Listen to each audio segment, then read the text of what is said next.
혹시 당신의 삶에서 모든 것이 잘 짜여진 연극처럼 느껴진 적이 있나요? 마치 보이지 않는 손이 무대 뒤에서 모든 사건과 만남을 조율하고 있는 것처럼 말입니다.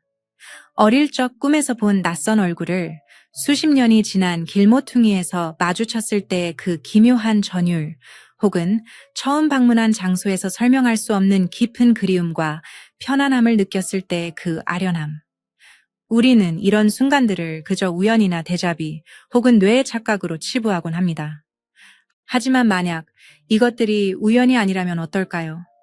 만약 이 모든 것이 당신의 영혼이 아주 오래전부터 계획해온 위대한 각본의 일부이며 당신에게 보내는 미묘한 신호라면 어떨까요? 우리는 지금 인류 역사상 가장 중요한 전황이 의식의 대각성 시대를 살아가고 있습니다. 많은 영혼들이 낡은 3차원의 매트릭스에서 깨어나 더 높은 진동의 현실, 즉 상승으로 나아가기 위한 여정을 시작했습니다. 이것은 특정한 종교나 신념 체계를 넘어서는 영혼 자체의 근원적인 귀향 본능입니다. 당신이 이 영상을 보고 있다는 사실 자체가 당신의 영혼이 이미 그 부름에 응답했다는 증거입니다. 당신은 잠에서 깨어나고 있습니다. 하지만 이 상승이라는 위대한 여정에서 99%의 영혼들이 단 하나의 결정적인 실수 때문에 길을 잃고 같은 자리를 맴돌며 결국에는 지쳐서 포기하게 된다는 사실을 알고 계셨나요? 이것은 복잡한 영적 기술이나 비밀스러운 지식의 부족 때문이 아닙니다. 오히려 너무나 단순하고 근본적이어서 우리가 쉽게 간과해버리는 우리 존재의 핵심에 관한 오해에서 비롯됩니다. 이 실수는 마치 신발에 들어간 아주 작은 돌멩이와 같습니다. 처음에는 불편함 정도로 시작하지만 먼 길을 가는 동안 결국 발에 깊은 상처를 내고 당신을 주저앉게 만듭니다. 수많은 영혼들이 회귀최면을 통해 그들의 전생과 영혼의 계획을 탐험하는 과정에서 우리는 이 공통된 걸림돌을 반복적으로 목격했습니다. 수백, 수천 번의 생을 거치며 쌓아온 카르마적 패턴과 깊이 각인된 믿음 체계가 바로 이 하나의 실수를 강화하고 있었습니다. 오늘 우리는 그 실수의 본질을 깊이 파헤쳐 보고자 합니다.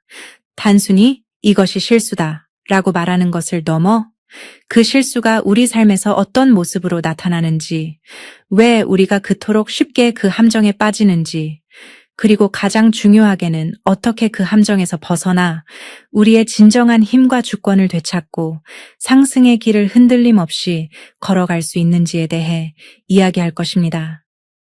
이것은 누군가를 비난하거나 판단하기 위한 이야기가 아닙니다. 이것은 당신과 나, 우리 모두를 위한 깊은 연민과 이해의 초대장입니다. 당신이 느끼는 혼란과 좌절은 당신 혼자만의 것이 아닙니다. 그것은 깨어나는 모든 영혼이 겪는 성장통의 일부입니다.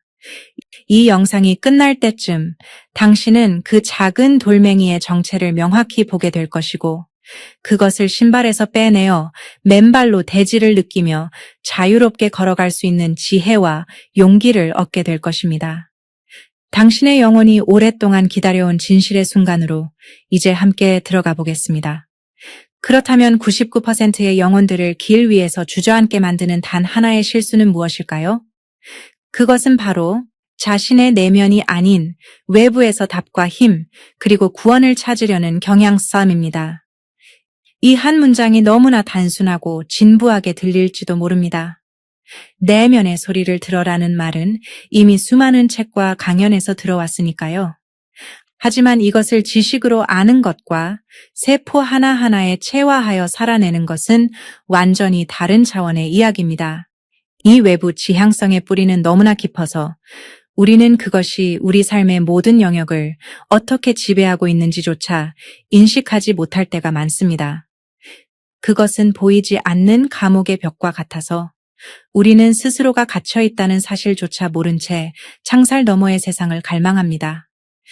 이 근본적인 실수는 우리 삶에서 다양한 모습의 함정으로 나타납니다. 이제 우리는 그 함정들 중 가장 보편적이고 강력한 몇 가지를 하나씩 아주 깊이 탐험해 볼 것입니다. 각각의 함정을 들여다볼 때 판단 없이 그저 당신의 삶에 어떤 형태로 존재하고 있는지 부드럽게 관찰해 보시길 바랍니다. 이것은 자기 비판의 시간이 아니라 자기 발견의 시간입니다. 제러버나 첫 번째 함정. 구루와 외부 권위에 그림자 깨어남의 여정을 시작한 영혼들이 가장 먼저 그리고 가장 쉽게 빠지는 함정은 바로 구루의 함정입니다. 여기서 말하는 구루는 특정한 영적 스승만을 의미하지 않습니다. 그것은 책, 유튜버, 점성가, 타로 리더, 외계 존재에 대한 채널링 메시지, 심지어는 특정한 명상법이나 수행법 그 자체가 될 수도 있습니다. 본질적으로 나보다 더 많이 알고 나를 구원해줄 무언가라고 믿는 모든 외부의 존재나 시스템이 당신의 구루가 될 수 있습니다. 이 함정은 아주 미묘하고 매력적인 모습으로 다가옵니다. 삶의 혼란 속에서 길을 잃었다고 느낄 때 명확한 지침과 방향을 제시하는 사람이나 정보는 사막의 오아시스처럼 느껴집니다. 그들의 말 한마디 한마디는 심오한 진리처럼 들리고 그들이 제시하는 길을 따르면 모든 문제가 해결될 것 같은 안도감을 줍니다. 그래서 우리는 기꺼이 우리의 힘을 그들에게 넘겨줍니다. 당신이 정답을 알고 있으니 나를 라고 속삭이며 우리 내면에 나침반을 주머니 깊숙이 넣어버립니다. 어느 날 45살의 한 여성이 저를 찾아왔습니다. 그녀의 이름은 지연이었고 지난 15년 동안 수많은 영성 워크숍과 리트릿에 참여하며 깨달음을 찾아 헤맨 분이었습니다. 그녀는 수십 명의 스승을 거쳤고 그녀의 책장은 온갖 영성 서적들로 가득 차 있었습니다. 하지만 그녀의 눈은 여전히 깊은 공허함과 불안으로 가득 차 있었습니다. 그녀는 말했습니다. 저는 모든 가르침을 따랐어요. 시키는 대로 명상하고 만트라를 외우고 식단을 바꿨죠. 하지만 저는 여전히 제자리인 것 같아요. 저에게는 무엇이 부족한 걸까요? 다음에는 어떤 스승을 찾아가야 회귀 최면 속에서 지연은 아주 오래전 고대 이집트의 신전에서 여사제로 살았던 생으로 돌아갔습니다. 그 생에서 그녀는 막강한 권력을 가진 대사제를 맹목적으로 따랐습니다. 대사제는 신의 유일한 대리인이었고 그의 말은 곧 법이었습니다. 어느 날 대사제는 신의 뜻이라며 무고한 사람들을 희생시키는 끔찍한 의식을 명했습니다. 지연의 영혼 깊은 곳에서는 그것이 잘못되었다는 비명이 울려 퍼졌지만 그녀는 자신의 직감을 무시했습니다. 대사제님은 나보다 더 많이 아실 거야. 신의 깊은 뜻이. 그녀는 자신의 손으로 그 의식을 도왔고 그 죄책감과 무력감은 수천 년 동안 그녀의 영혼에 깊은 상처로 남았습니다. 그녀가 이번 생에 태어나기 전 영혼의 상태에서 그녀는 자신의 가이드들과 함께 삶의 계획을 검토하고 있었습니다. 그녀의 가이드는 부드러운 목소리로 말했습니다. 사랑하는 이여, 너는 지난 수많은 생 동안 다른 이들에게 너의 힘을 넘겨주는 법을 연습해왔다. 너는 권위 앞에 순종하는 법을 배웠고 외부의 목소리를 너의 내면의 목소리보다 더 신뢰하는 법을 익혔다. 이번 생에서 너의 가장 위대한 과업은 바로 너 자신의 대사제가 되는 것이다. 너의 내면 신전의 문을 열고 그 안에 이미 모든 지혜가 존재함을 기억해내는 지연은 눈물을 흘리며 깨어났습니다. 그녀는 지난 15년간 자신이 고대 이집트에서와 똑같은 패턴을 반복하고 있었다는 것을 깨달았습니다. 스승들의 모습과 시대적 배경만 바뀌었을 뿐 그녀는 여전히 외부의 대사제에게서 구원을 찾고 있었던 것입니다. 이것이 바로 구루의 함정의 본질입니다. 그것은 당신이 약해서가 아닙니다. 오히려 당신의 영혼이 이번 생에서 자기 주권이라는 가장 위대한 수업을 배우기로 용감하게 선택했기 때문에 마주하는 시험입니다.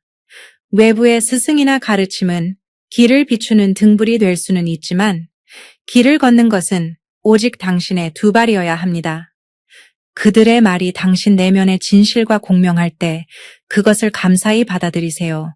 하지만 조금이라도 불편함이나 저항감이 느껴진다면 그것은 당신의 영혼이 잠깐 이 길은 나의 길이 아니야. 내 안의 지도를 다시 확인해 라고 보내는 신호입니다. 이 함정에서 벗어나는 첫걸음은 모든 외부 정보에 대해 영적 분별력을 기르는 것입니다. 어떤 메시지를 접했을 때 머리로 분석하고 판단하기 전에 잠시 눈을 감고 당신의 가슴과 몸에 집중해 보세요. 그 메시지가 당신의 몸을 편안하게 확장시키나요? 아니면 미세하게 수축시키나요? 가슴에서 따뜻한 공명이 느껴지나요? 아니면 차가운 이질감이 느껴지나요? 당신의 몸은 거짓말을 하지 않습니다. 그것은 당신 영혼의 가장 정직한 공명보도입니다. 진정한 스승은 당신에게 답을 주는 사람이 아니라 당신이 스스로 답을 찾을 수 있도록 질문을 던져주는 사람입니다. 진정한 가르침은 당신을 따르게 만드는 것이 아니라 당신을 자유롭게 하는 것입니다. 당신이 찾는 모든 지혜의 도서관은 이미 당신 안에 존재합니다. 먼지를 털고 그 도서관의 문을 열고 당신 자신의 목소리로 쓰인 책을 읽기 시작할 때 당신은 비로소 구루의 그림자에서 벗어나 당신의 길을 걷는 주인이 될 것입니다. 클라크워엄, 두 번째 함정. 영적 물질주의와 결과에 대한 집착. 두 번째 함정은 첫 번째 함정과 깊이 연결되어 있으며 현대사회의 성과주의 문화 속에서 더욱 교묘하게 우리를 유혹합니다. 바로 영적 물질주의의 함정입니다.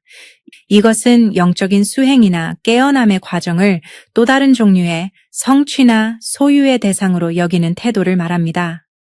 우리는 깨달으면 모든 고통이 사라질 것이다. 상승하면 원하는 모든 것을 즉시 창조할 수 있을 것이다. 높은 차원으로 가면 더 이상 돈이나 관계 문제로 걱정하지 않아도 될 것이다. 와 같은 환상을 품기 쉽습니다. 그래서 우리는 명상을 평화라는 결과를 얻기 위한 도구로 사용하고 차크라 정화를 풍요를 끌어당기기 위한 수단으로 삼으며 영적 공부를 남들보다 더 높은 의식 수준에 도달하기 위한 경쟁으로 여깁니다. 이 함정에 빠지면 영적 여정은 더 이상 순수한 자기 탐험과 사랑의 과정이 아니라 끝없는 부족함과의 싸움이 됩니다. 나는 아직 충분히 평화롭지 않아. 명상을 더 해야. 나는 아직 원하는 만큼 풍요롭지 않아. 내 차크라에 문제가 있는 게 저 사람은 나보다 더 많은 신비 체험을 했어. 나는 뒤처지고 이런 생각들이 끊임없이 우리를 괴롭힙니다. 우리는 현재의 순간을 온전히 경험하고 감사하는 대신 아직 도달하지 못한 미래의 영적 목표를 향해 조급해하고 스스로를 채찍질합니다. 한 남자가 있었습니다. 그는 성공한 사업가였지만 마음속 깊은 곳에 공허함을 채우기 위해 영성에 귀의했습니다. 그의 이름은 민준이었고 그는 사업에서 그랬던 것처럼 영적 성장에도 목표 지향적인 접근 방식을 적용했습니다. 그는 하루에 3시간씩 명상 시간을 정해두었고 매주 읽어야 할 영성 서적의 목록을 만들었으며 자신의 진동수를 측정해준다는 기계를 사서 매일 수치를 기록했습니다. 그의 목표는 단 하나, 완전한 깨달음을 얻는 것이었습니다. 하지만 시간이 지날수록 그는 더욱 좌절감에 빠졌습니다. 명상 중에 마음은 여전히 번잡했고 삶의 문제들은 사라지지 않았으며 그가 기대했던 극적인 영적 체험은 일어나지 않았습니다. 그는 점점 더 강도 높은 수행법을 찾아다녔고 더 많은 돈을 들여 희귀하다는 크리스탈을 사 모으고 더 유명한 멘토를 찾아갔습니다. 회귀 최면 속에서 민주는 16세기 유럽의 한 연금술사였던 자신을 보았습니다. 그 생에서 그는 평생을 바쳐 납을 금으로 바꾸는 현자의 도를 찾는 데 집착했습니다. 그는 가족과 친구들을 모두 멀리한 채 어두운 실험실에 틀어박혀 밤낮으로 실험에 몰두했습니다. 그에게 연금술은 물질과 정신의 변형을 통해 신성을 탐구하는 신성한 과정이 아니었습니다. 그것은 오직 금이라는 결과물을 얻기 위한 수단일 뿐이었습니다. 그는 결국 실험실에서 외롭게 죽음을 맞이했고 그의 손에는 차가운 납덩이만이 들려 있었습니다. 그의 영혼이 육체를 떠났을 때 그의 가이드가 슬픈 미소로 그를 맞이했습니다. 게스 사랑하는 이여, 너는 바로 네 손에 들린 그 납 안에 금이 숨겨져 있다는 것을 보지 못했구나. 진정한 연금술은 납을 없애고 금을 만드는 것이 아니라 납의 본질을 이해하고 사랑함으로써 그것이 스스로 금으로 변형되도록 돕는 과정이란다. 너는 결과에 너무 집착한 나머지 과정 속에 숨겨진 진짜 보물을 민주는 거대한 충격과 함께 깨어났습니다. 그는 자신이 이번 생에서도 똑같은 연금술사의 오류를 반복하고 있음을 깨달았습니다.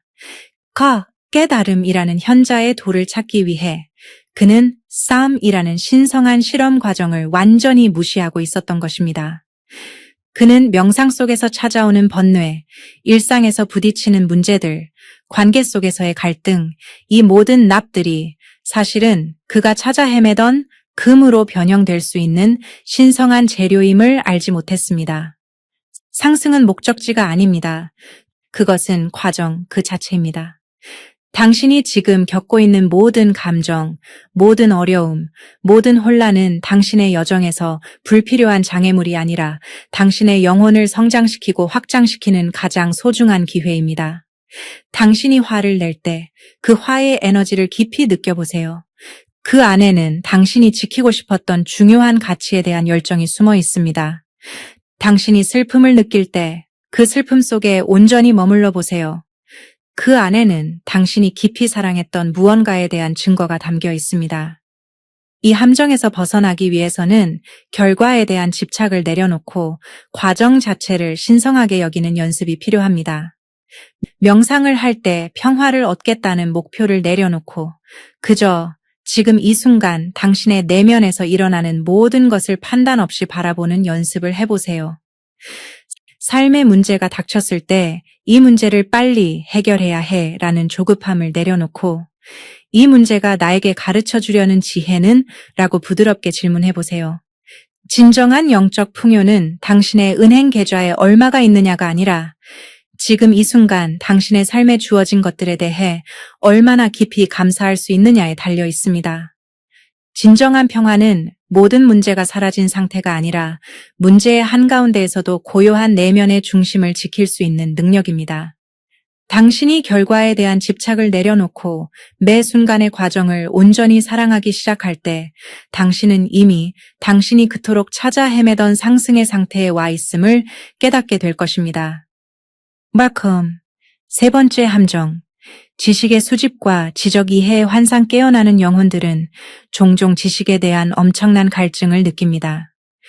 우주의 비밀, 영혼의 여정, 카르마의 법칙, 다차원 현실 등 이제껏 몰랐던 새로운 정보들은 너무나 매혹적이어서 우리는 밤을 새워가며 책을 읽고 영상을 보며 정보를 수집합니다.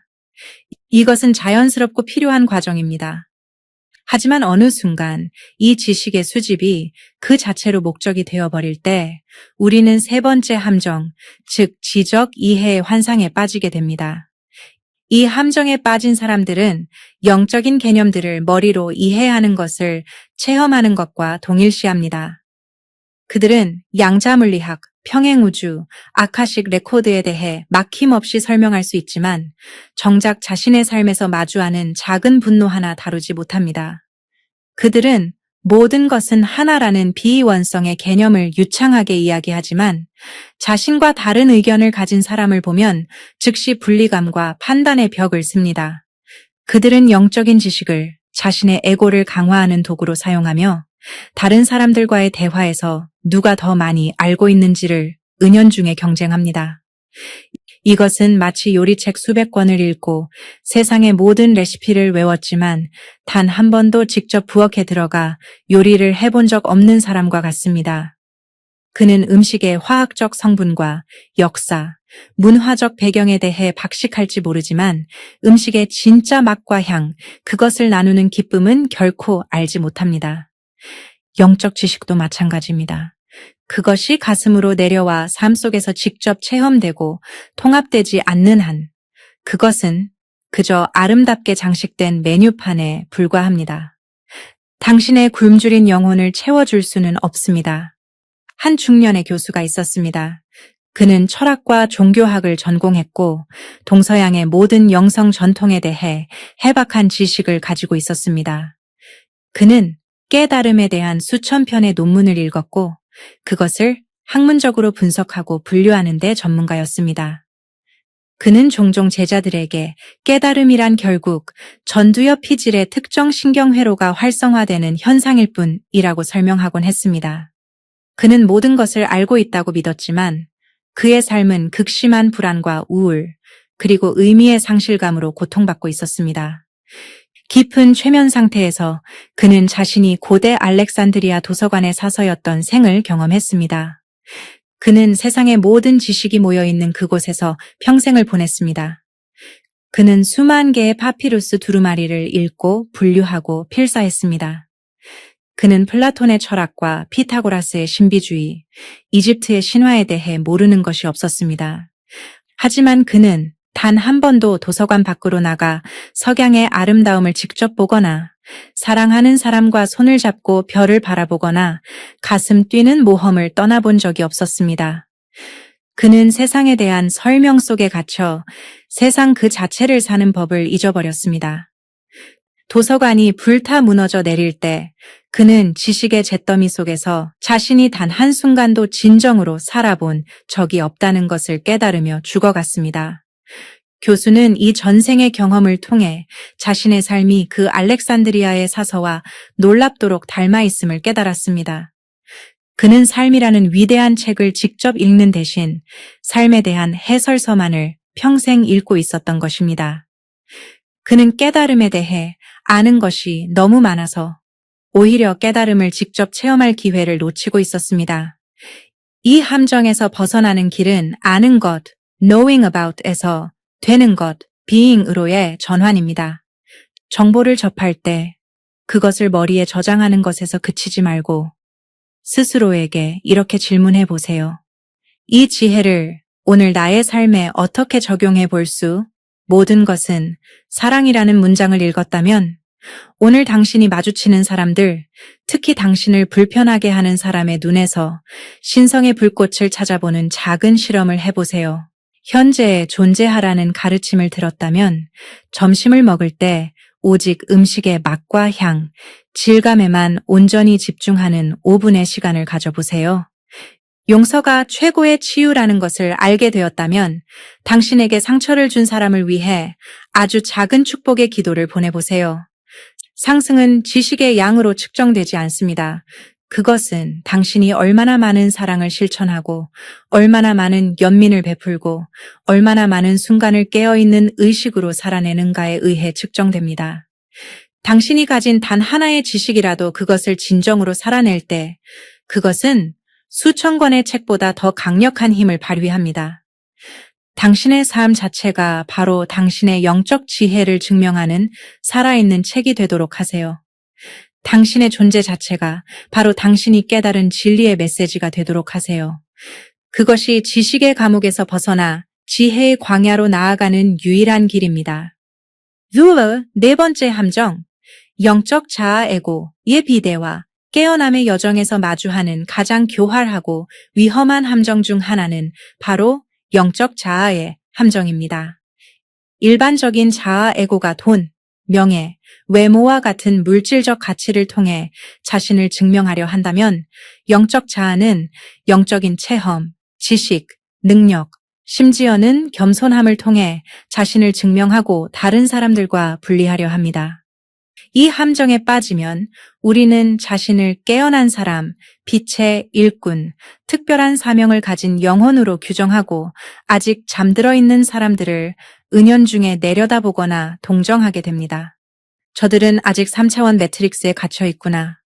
안타까운 이와 같은 생각은 영적 자아가 속삭이는 달콤한 독입니다. 우리는 다른 사람들의 고통을 보며 그것은 그들이 스스로 선택한 카르마일라고 말하며 영적 개념을 이용해 공감과 연민을 차단하는 영적 회피를 사용하기도 합니다.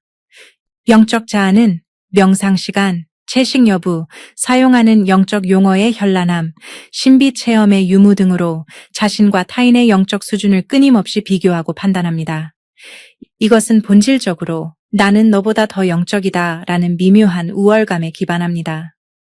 하지만 진정한 깨달음의 길은 분리가 아닌 통합으로, 우월감이 아닌 겸손으로, 판단이 아닌 사랑으로 나아가는 길입니다. 영적 자아는 상승의 길을 가고 있다고 착각하게 만들지만 실제로는 에고라는 낡은 집에 영성이라는 새로운 가구를 들여놓고 만족하는 것에 불과합니다. 아주 인상 깊은 회귀 세션이 있었습니다. 38살의 한 여성이었는데 그녀는 자신을 스타시드라고 굳게 믿고 있었고 지구의 낮은 진동에 적응하는 데 큰 어려움을 겪고 있다고 토로했습니다. 그녀는 지구인들의 무지와 탐욕에 대해 깊은 환멸을 느끼고 있었고 하루빨리 자신의 별 가족이 우주선을 타고 와 자신을 데려가 주기만을 기다리고 있었습니다. 그녀는 자신의 주변 사람들을 모두 아직 깨어나지 못한 영혼으로 여기며 깊은 거리감을 두고 있었습니다. 그녀가 회귀한 생은 놀랍게도 우리가 익히 아는 역사 속 인물이었습니다. 그녀는 19세기 유럽의 한 귀족 가문에서 태어난 공주였습니다. 그녀는 태어날 때부터 모든 것을 가졌습니다. 아름다운 외모, 막대한 부, 높은 신분. 그녀는 성 밖의 평민들을 더럽고 무지한 존재로 여기며 경멸했습니다.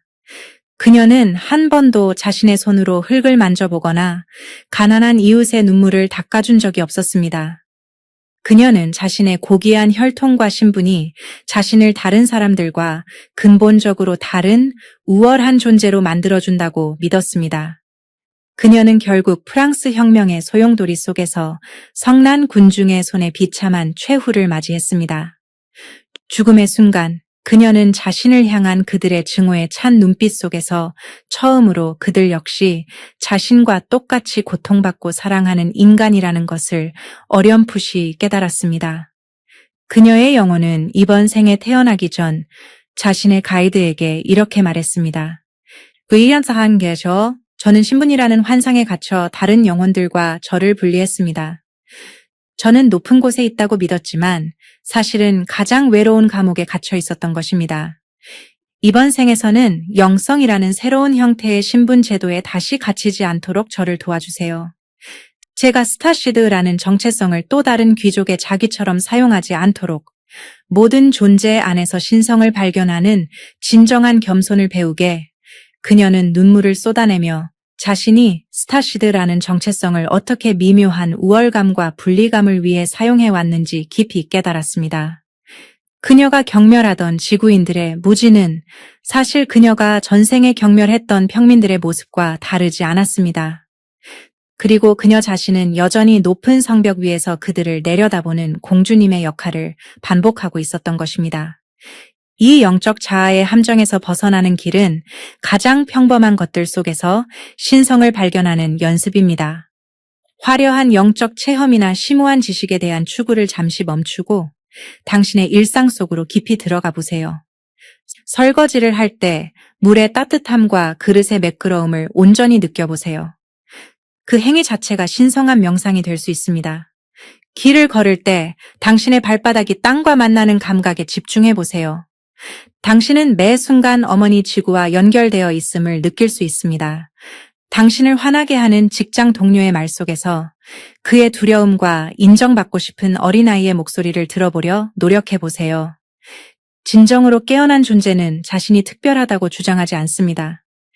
오히려 그는 모든 존재가 얼마나 특별한지를 알아보는 사람입니다.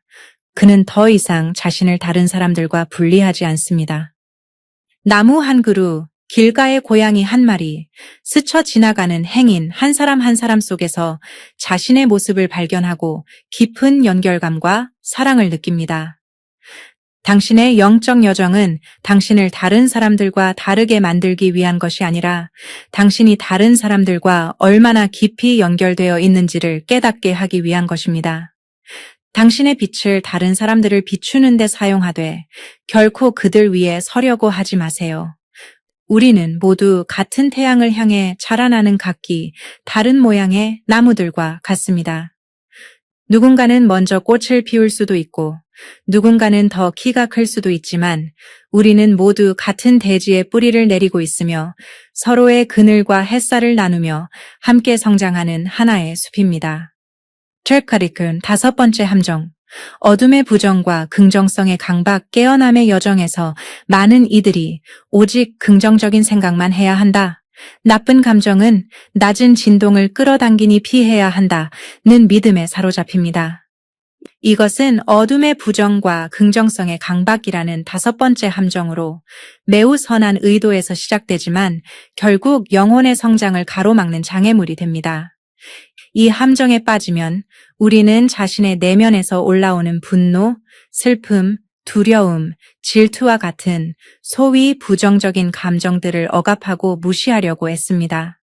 우리는 이런 감정을 느끼는 자신을 영적으로 미숙하다고 자책하며 억지로라도 긍정적인 확언을 외치고 행복한 척 연기합니다. 이것을 영적 회피, spiritual bypassing라고 부릅니다. 이것은 마치 집 지하실에 쓰레기를 가득 쌓아두고 문을 잠근 채 1층 거실만 예쁘게 꾸미고 우리 집은 깨끗해 라고 말하는 것과 같습니다. 당장은 보이지 않을지 모르지만 그 쓰레기는 계속해서 썩어가며 집 전체에 악취를 풍기고 구조를 약하게 만들 것입니다.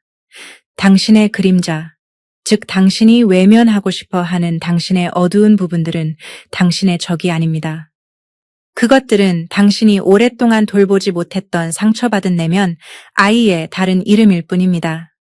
당신의 분노는 당신의 경계가 침범당했다는 신호일 수 있고 당신의 슬픔은 당신이 무언가를 깊이 사랑했다는 증거이며 당신의 두려움은 당신이 안전하게 보호받고 싶다는 간절한 외침일 수 있습니다. 이 감정들을 억누르는 것은 도움을 청하며 울고 있는 아이의 입을 막는 것과 같습니다. 한 여성 상담사가 있었습니다. 그녀는 항상 밝고 긍정적인 에너지를 유지하려고 노력했고 고객들에게도 언제나 사랑과 빛에 대해서만 이야기했습니다. 그녀는 자신의 삶에서 어떤 부정적인 감정도 허용하지 않으려 했고 슬픔이나 화가 올라올 때면 즉시 명상이나 만트라로 그것을 덮어버리곤 했습니다. 하지만 밤이 되면 그녀는 원인 모를 악몽과 불면증에 시달렸고 등 뒤에는 항상 무거운 바위가 얹힌 듯한 만성적인 통증을 느꼈습니다.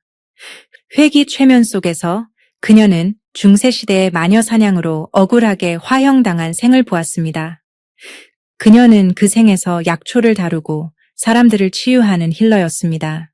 하지만 마을 사람들은 그녀의 능력을 두려워했고 사제의 선동에 넘어가 그녀를 마녀로 몰았습니다. 화형대 위에서 불길에 휩싸이며 그녀는 자신을 배신한 사람들에 대한 엄청난 분노와 증오 그리고 무력감을 느꼈습니다.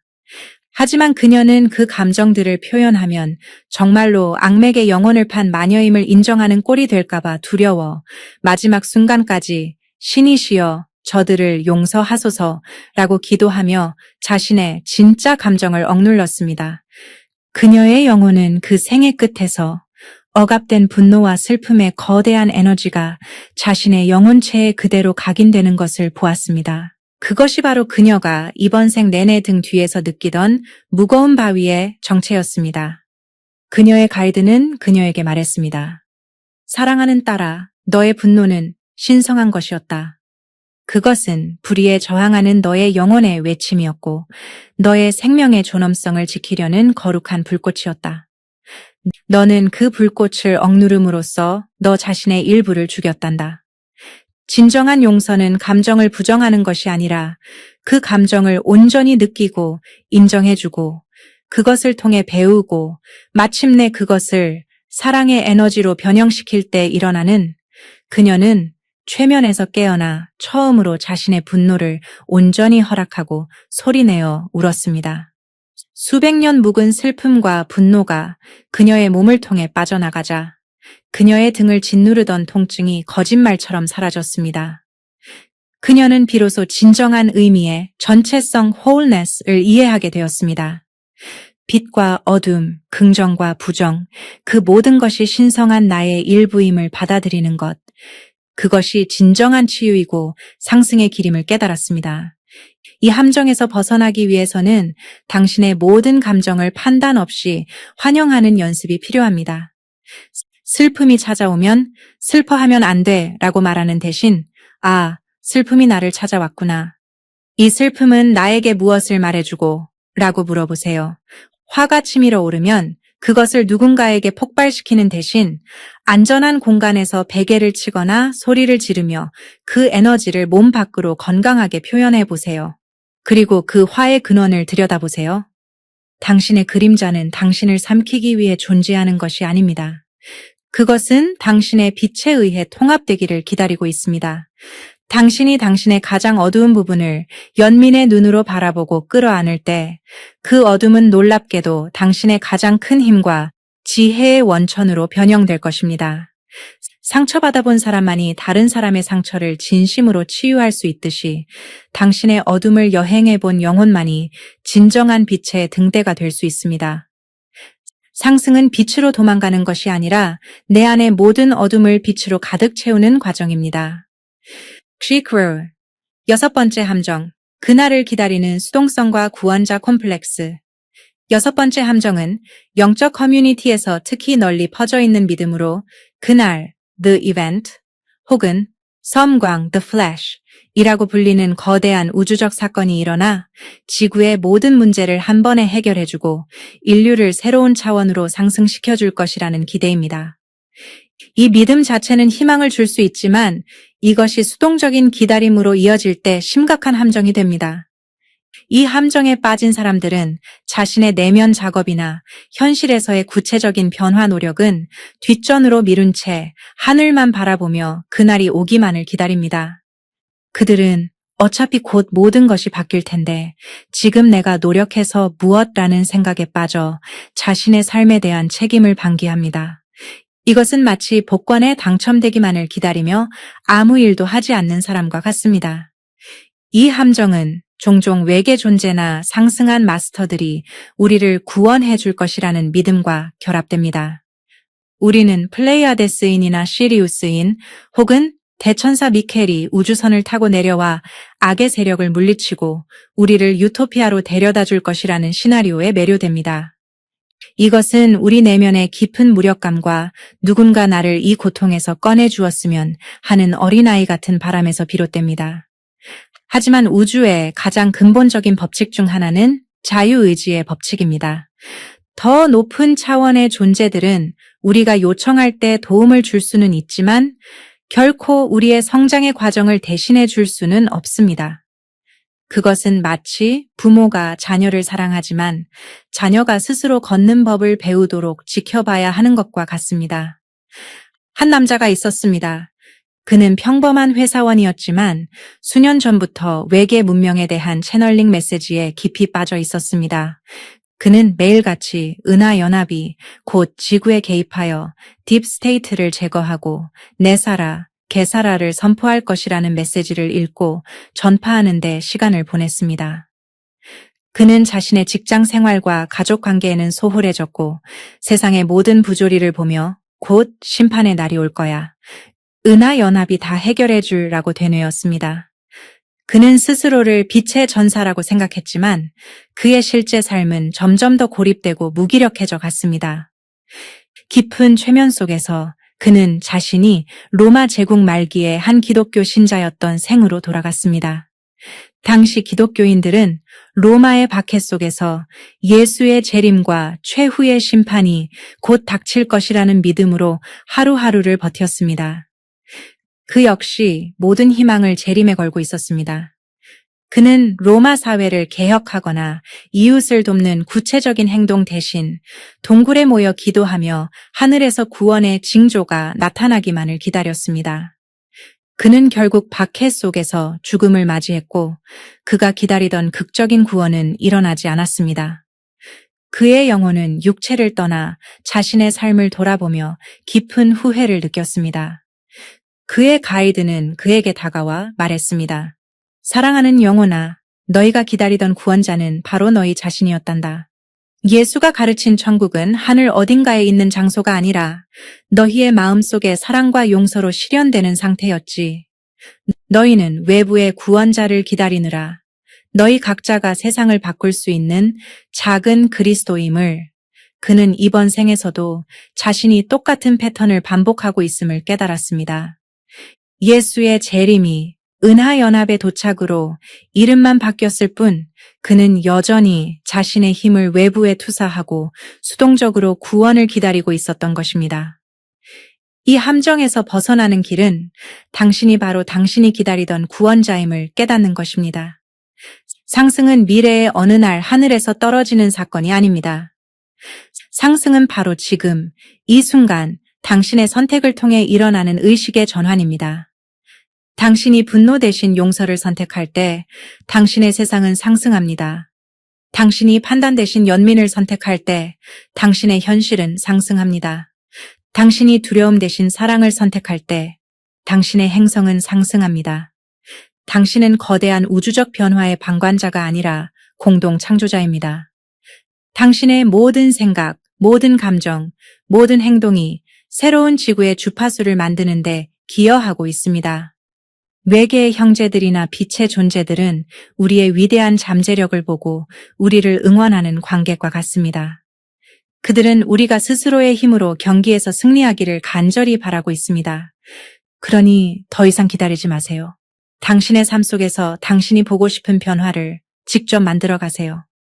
당신의 직장에서 불의를 본다면 침묵하는 대신 사랑과 지혜로 목소리를 내세요. 당신의 가정에 불화가 있다면 비난하는 대신 먼저 손을 내밀어 화해를 청하세요. 당신의 지역 사회에 도움이 필요한 이웃이 있다면 외면하는 대신 작은 친절이라도 베푸세요. 당신이 당신의 삶을 책임지고 당신의 빛을 행동으로 옮길 때 당신은 더 이상 구원이 필요한 무력한 존재가 아니라 다른 이들을 위한 구원의 통로가 됩니다. 당신이 바로 이 땅에 천국을 건설하기 위해 온 빛의 일꾼입니다. 당신의 두 손과 두 발이 바로 새로운 지구를 건설하는 가장 신성한 도구입니다. 거를레바스 7번째 함정, 과정의 낭만화와 인간적 경험의 거부. 마지막으로 우리가 탐험할 함정은 깨어남의 여정 자체를 너무 낭만적으로만 바라보고 그 과정에 필연적으로 따르는 고통과 혼란, 즉 인간적인 경험을 거부하려는 경향입니다. 우리는 영적 여정이 항상 평화롭고 기쁨이 넘치며 아름다운 신비 체험으로 가득할 것이라고 기대합니다. 물론 그런 순간들도 여정의 일부입니다. 하지만 상승의 과정은 낡은 건물을 허물고 새로운 건물을 짓는 것과 같습니다. 그 과정에는 먼지가 날리고 소음이 발생하며 때로는 폐허처럼 보이는 혼돈의 시기를 거쳐야만 합니다. 낡은 신념체계, 억압된 감정, 카르마적 패턴들이 표면으로 올라와 정화되는 과정은 결코 편안하거나 아름답지만은 않습니다. 그것은 때로 극심한 고통과 외로움, 깊은 절망감을 동반할 수 있습니다. 이 함정에 빠지면 우리는 이러한 어두운 밤의 시기를 자신이 무언가 잘못하고 있다는 증거로 해석합니다. 내가 진정으로 깨어나고 있다면 왜 이렇게 힘들어야 나는 실패하고 있는 게 라고 자책하며 과정을 불신하게 됩니다. 우리는 이 고통스러운 인간적 경험에서 벗어나기 위해 더 강한 영적 수행에 매달리거나 현실을 도피하여 환상의 세계로 숨어버리려 합니다. 이것은 인간으로서의 삶, 즉 우리의 영혼이 배우기 위해 선택한 이 소중한 경험 자체를 부정하는 행위입니다. 한 젊은 여성이 있었습니다. 그녀는 깊은 공감 능력을 가진 엠파스였고 세상의 고통을 자신의 고통처럼 느끼는데 지쳐 있었습니다.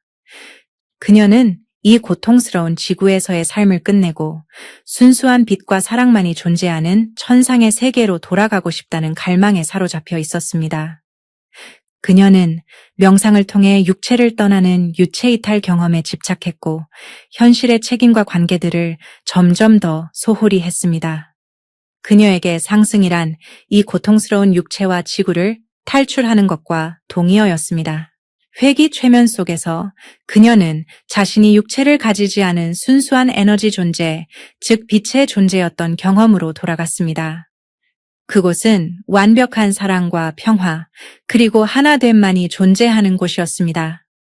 모든 것이 아름다웠지만 시간이 흐르면서 그녀의 영혼 안에서 새로운 갈망이 피어났습니다. 그것은 바로 경험에 대한 갈망이었습니다. 그녀는 슬픔의 깊이를 느껴보고 싶었고 상실의 아픔을 통해 사랑의 소중함을 배우고 싶었습니다. 그녀는 육체의 한계 속에서 용기를 시험해보고 싶었고 분리의 환상 속에서 진정한 하나됨을 발견하는 기쁨을 맛보고 싶었습니다. 그래서 그녀는 동료 빛의 존재들의 축복 속에서 가장 용감한 영혼들만이 선택한다는 지구에서의 삶을 선택했습니다. 태어나기 직전 그녀의 가이드는 그녀에게 마지막으로 속삭였습니다. 기억하렴, 사랑하는 아이야. 너의 가장 큰 고통이 너의 가장 큰 선물이 될 것이다. 너의 깊은 감수성은 너를 아프게도 하겠지만 그것이 바로 네가 다른 영혼들을 치유하고 세상을 변화시킬 힘의 원천이란다. 지구에서의 삶을 탈출하려 하지 말거라. 그 경험의 모든 조각들을 깊이 사랑하고 끌어안으렴. 네가 바로 천국을 땅으로 가져오기 위해 가는 그녀는 자신이 그토록 벗어나고 싶어 했던 이 고통스러운 인간의 삶이 사실은 천상의 존재였던 자신이 간절히 원해서 선택한 위대한 모험이었음을 깨닫고 뜨거운 눈물을 흘렸습니다. 그녀의 공감 능력은 저주가 아니라 그녀가 선택한 신성한 도구였습니다. 이 함정에서 벗어나는 길은 당신의 인간성을 완전히 그리고 무조건적으로 끌어안는 것입니다. 당신이 느끼는 모든 고통과 혼란을 영적 실패의 증거가 아니라 당신의 영혼이 용감하게 성장하고 있다는 증거로 여기세요. 당신이 눈물을 흘릴 때 그것은 당신의 가슴이 정화되고 있다는 신호입니다. 당신이 길을 잃었다고 느낄 때 그것은 당신이 낡은 지도를 버리고 새로운 길을 찾고 있다는 신호입니다. 상승은 인간이기를 그만두고 천사가 되는 것이 아닙니다. 그것은 당신의 신성한 본질을 완전히 깨달은 채로 온전히 인간으로 살아가는 것입니다. 그것은 당신의 발을 땅에 굳건히 딛고 당신의 가슴을 활짝 열어 하늘과 연결하는 것입니다. 당신의 웃음소리, 당신의 눈물, 땀방울, 당신의 서투른 사랑의 표현, 이 모든 것이 당신의 영적 여정의 신성한 일부입니다. 그러니 더 이상 완벽한 영적 상태를 꿈꾸며 지금의 당신을 비난하지 마세요. 당신의 불완전함 속에 신성이 깃들어 있습니다. 당신의 상처 속에 빛이 들어올 틈이 있습니다. 당신의 인간적인 모든 경험을 축복하세요. 당신은 지금 있어야 할 곳에 정확히 와 있으며 당신의 영혼은 이 모든 순간을 통해 배우고 사랑하고 마침내 기억해내고 있습니다. 당신이 누구인지를 이제 우리는 99%의 영혼들을 길 위에서 머뭇거리게 만드는 근본적인 실수, 즉 외부에서 답을 찾으려는 경향이 우리 삶에서 어떻게 다양한 함정으로 나타나는지를 깊이 탐험했습니다. 구루의 그림자에 숨으려는 유혹, 영성을 또 다른 성취의 대상으로 삼는 집착, 지식의 수집에만 몰두하는 환상, 영적 우월감이라는 교활한 에고, 어둠을 부정하는 긍정성의 강박, 외부의 구원자만을 기다리는 수동성, 그리고 인간적 고통을 거부하는 낭만주의까지. 어쩌면 당신은 이 함정들 중 여러 곳에서 당신 자신의 모습을 발견했을지도 모릅니다. 그렇다면 부디 자책하지 마십시오. 그것은 당신이 실패했다는 증거가 아니라 당신이 얼마나 진지하고 열정적으로 이 길을 걸어왔는지를 보여주는 증거일 뿐입니다. 이 함정들은 여정의 일부이며 모든 순례자가 한 번쯤은 거쳐가야 하는 통과 의례와 같습니다. 중요한 것은 그 함정에 빠졌다는 사실이 아니라 그것을 알아차리고 빠져나오려는 지금 이 순간의 용기입니다. 결국 이 모든 함정들은 하나의 뿌리에서 자라납니다. 바로 우리 자신의 신성한 힘과 지혜를 잊어버린 것, 우리 내면의 목소리를 불신하는 것입니다. 우리는 수천, 수만 년 동안 우리 자신보다 더 큰 외부의 권위, 신, 왕, 사제, 국가에 복종하도록 길들여져 왔습니다. 우리의 힘을 외부로 넘겨주는 것은 너무나 오래되고 익숙한 습관이어서 마치 숨을 쉬는 것처럼 자연스럽게 느껴질 정도입니다. 하지만 새로운 시대, 새로운 지구의 에너지는 더 이상 우리에게 이러한 외부 의존성을 허락하지 않습니다. 이제는 우리 각자가 자신의 현실을 창조하는 주권적인 존재임을, 우리 안에 우주의 모든 지혜와 힘이 담겨 있음을 기억해내야 할 때입니다. 당신이 느끼는 그 설명할 수 없는 그리움, 그 기묘한 대자비, 그 낯선 곳에서의 익숙함은 모두 당신의 영혼이 보내는 신호입니다. 이제 그만 밖을 헤매고 집으로 돌아오렴. 진짜 집은 바로 네 안에 라고 속삭이는 소리입니다. 당신의 직관, 당신의 가슴이 느끼는 공명, 당신의 몸이 보내는 신호. 이것이 바로 당신을 상승의 길로 이끄는 가장 정확하고 신뢰할 수 있는 나침반입니다. 이 여정은 당신 혼자 걷는 길이 아닙니다. 지금 이 순간에도 지구 곳곳에서 수백만, 수천만의 영혼들이 당신과 똑같은 성장통을 겪으며 잠에서 깨어나고 있습니다. 우리는 서로를 비추는 거울이며 서로의 길을 밝히는 등대입니다.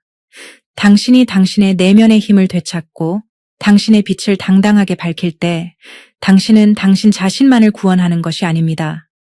당신은 인류 전체의 의식 격자의 빛의 파동을 보내고 다른 영혼들이 깨어날 수 있도록 돕는 것입니다. 오늘 나눈 이야기 중 당신의 마음을 가장 깊이 울린 함정은 무엇이었나요? 당신은 그 함정에서 벗어나기 위해 어떤 작은 발걸음을 내디뎌 볼 수 있을까요? 아래 댓글에 당신의 경험과 다짐을 나눠주세요. 당신의 솔직한 이야기가 길을 찾는 다른 영혼에게 큰 위로와 용기를 줄 수 있습니다. 우리는 서로의 이야기를 통해 배우고 서로의 존재를 통해 힘을 얻습니다. 기억하세요. 당신이 찾는 모든 답, 당신이 갈망하는 모든 평화, 당신이 꿈꾸는 모든 사랑은 이미 당신 안에 존재합니다. 더 이상 외부에서 찾지 마세요. 조용히 눈을 감고 당신의 심장 소리에 귀를 기울이세요. 그곳에서 온 우주가 당신의 이름을 부르는 소리를 듣게 될 것입니다. 당신이 찾는 모든 우주는 바로 당신 안에 있습니다.